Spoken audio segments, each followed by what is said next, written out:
వినాయకుడు ఎంత అంతెత్తున్నాడు? నీ ప్యాలెస్ గేట్ కంటే ఎత్తుగా లేడు కదన్నా. విగ్రహం పక్కన నేను నిల్చుంటే ఎలా ఉందిరా?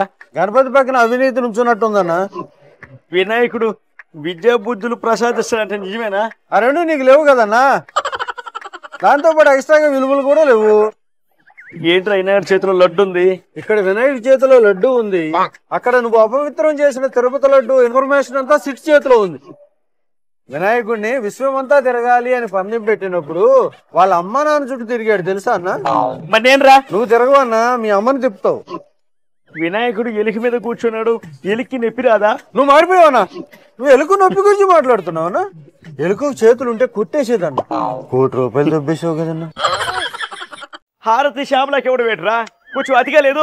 ఓవర్ యాక్షన్ అనే మాట వినడం తప్ప ఫస్ట్ టైం చూస్తున్నానన్న. ఆ చేతిలో కర్పూరం పెట్టుకొని హారతి ఇచ్చినోడు ఎవడో కానీ నిజంగా మన హయాంలో భూమి దాచిపెట్టుకొని ఇప్పుడు తాగి అలా చేస్తా ఉన్నాడు. మామూలుగా ఎవరు చేయలేరు రాత పిచ్చిగా, అది చేయలేరు అంతే. వాడు చేతిలో కర్పూరం వెలిగించేవాడేమో, నేను ఆ ప్లేస్ లో ఉంటే చేతిలో అగరబత్తిలు వెలిగించేవాడు అన్న. ఏయ్ నువ్వెందుకు అగరబత్తి వెలిగిస్తావో? ఆమె చెప్పే సత్తుకి అగరబత్తి ఎక్కువ అన్న. శ్యామలు అనుకుంటున్నారా, మిల్క్ షేక్ అనుకుంటున్నారా? ఏం లేదన్నా, ఒకప్పుడు టీవీలో యాంకరింగ్ ఐటమ్ సాంగ్ కి డాన్స్ చేస్తుంది కదా, ఇప్పుడు ఆ స్టేజ్ మీద ఐటమ్ సాంగ్ కి డాన్స్ చేయమని అడుగుతున్నారేమో. ఏందిరా నేను మొన్న ఆడికి ఆడుకో వెళ్తే ఎవరు రాలేదురా నన్ను చూడటానికా? ఈ శ్యామల వెళ్తే ఏందిరా జనం ఆ విధంగా వస్తా ఉన్నారా? ఆమె వెళ్తే జనాలు రాలేదన్నా, జనాలు ఉన్న దగ్గరికి ఆమె వచ్చింది. శ్యామల ఆవల కాదురా, పెద్ద పబ్లిసిటీ తబల. ఎవరు చూడటం లేదుగా. అమ్మో నేను పారిపోతా. మామ అక్కడ నేను ఆగను. ఇక్కడ ఆగడం కంటే హైదరాబాద్ దాకా పారిపోవడం బెటర్ రా. నేను వెళ్ళిపోతా. మామ నీకు విషయం చెప్పాలి. అది విషయం కాదు, విషయం. మామ చెప్పేది విను మామ. అది వింటే నేను ఉండను. మామ ఈ ఆనందం నీతోనే పంచుకోవాలి మామ. మీరు హ్యాపీనెస్ పంచుకుంటే నేను బీపీ పెంచుకోవాల్సి వస్తుంది. 175. మామ తల్లికి వందనం వచ్చింది మామ. అందుకే ఈ తండ్రి లేని బిడ్డ తల్లడిల్లిపోతా ఉన్నాడు. ఇప్పుడు చెప్పు మామ, నీకు 15,000, నీకు 15,000, నీకు 15,000. మీ సిగ్గు బిళ్ళకి శిరస్సు వంచి వందనం పెడుతున్నాను రా. నన్ను వదిలేయండి రా. అప్పుడు కామెంట్ చేసినప్పుడు తెలీదా? అప్పుడు ఇవ్వలేరేమో అనుకున్నాను రా. మీకు ఇచ్చి నాకు ఇచ్చి పడేశారు. నెక్స్ట్ నీ పరిస్థితి ఏంటో నీకు అర్థమవుతుందా? ఇంకో 15 ఏళ్ళు నీకు అధికారం రాదు. హైదరాబాద్కి పరుగో పరుగు.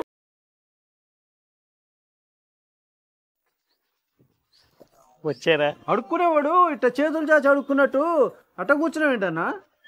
ఆసనం వేసి మెడిటేషన్ చేస్తున్నాను రా. అక్కడ రాష్ట్రాన్ని నాశనం చేసి ఇక్కడ ఆసనం వేసి మెడిటేషన్ చేస్తున్నావా?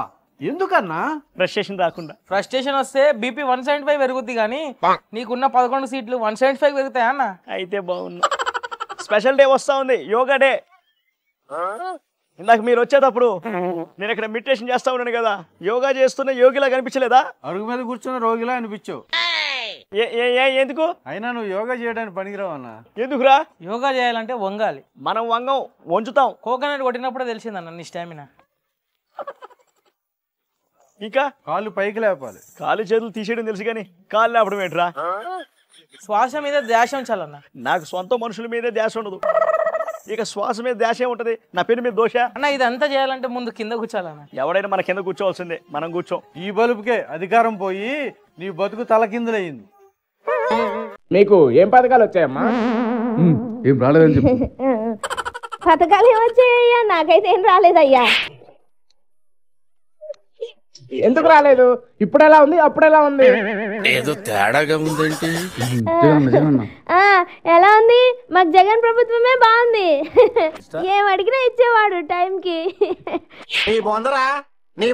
మీకు ఈ సంవత్సరం రాలేదా అమ్మా అమ్మఒడి?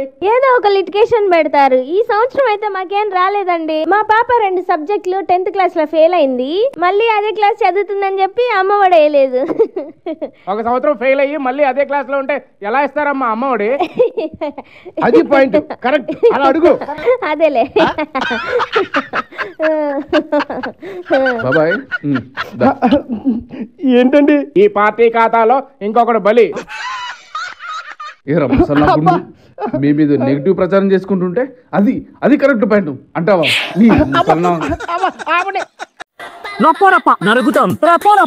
దేవుడి మీద రాసారంటరా. తప్పురా, ఏంద్రా తప్పు? మా అన్న అధికారంలోకి వచ్చాక అందరినీ రప్ప నరికి ఆ దేవుడి దగ్గరికి పంపిస్తామని ఆ దేవుడి మీద రాసి చూపించినాం. దేవుడితో ఆటలు వద్దురా. మా జగనన్న ఇంట్లోనే గుడి సెట్టేసుకున్నప్పుడు ఏం చేశారా మీరు? సాక్షాత్ ఆ శ్రీవారి దగ్గరికి శ్రీమతి లేకుండా పూజలు చేసినప్పుడు ఏం చేశారా మీరు? డిక్లరేషన్ ఇవ్వాల్సి వస్తుందేమో తిరుమల పర్యటన రద్దు చేసుకున్నప్పుడు ఏం చేశారా మీరు? రే, మా హిందువులు ఒక్కసారి మావాడు అనుకున్నారంటే అన్య మతస్థుని కూడా అందలం ఎక్కిస్తారు. అదే అహంకారంతో ఎగిరెగిరి పడితే ఏం చేస్తారా? ఇలానే మా ఆచారాలని అపహాస్యం చేసుకుంటూ పోతే మీ ఆనవాళ్ళు మీ అయిన వాళ్ళకు కూడా దక్కవు. దేవుళ్ళతో ఆటలొద్దు.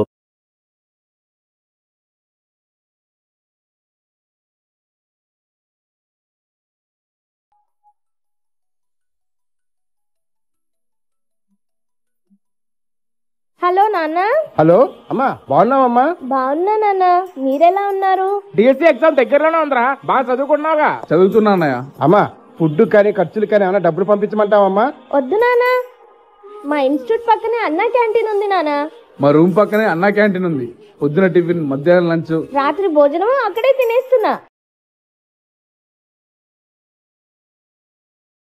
మంచిదమ్మా. నాలాగా ఇంటికి దూరంగా ఉండి చదువుకునే వాళ్ళకి అన్నా క్యాంటీన్ వచ్చిన తర్వాత ఫుడ్ కి ఇబ్బంది పడాల్సిన అవసరం లేదు నాన్న. అవును, ఇప్పుడు చదువుకోవడానికి పుస్తకాలే కావాలిగా, వాటికైనా కావాలిగా డబ్బులు.